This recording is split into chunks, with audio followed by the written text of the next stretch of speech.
pretty, right? I harvest every day like this much from my garden.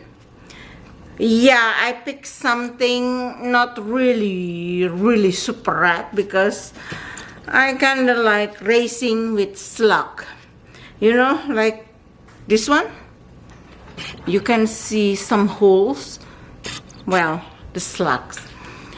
So I don't make a video when I was picking the strawberry in a raised bed or in the garden because I'm not fun with really hot weather and humid, and I have to bring my tripod to make a video about me still picking strawberries. So you have to just trust me, this is from my garden. Well, we eat fresh every day, but this time I want to make strawberry ice cream.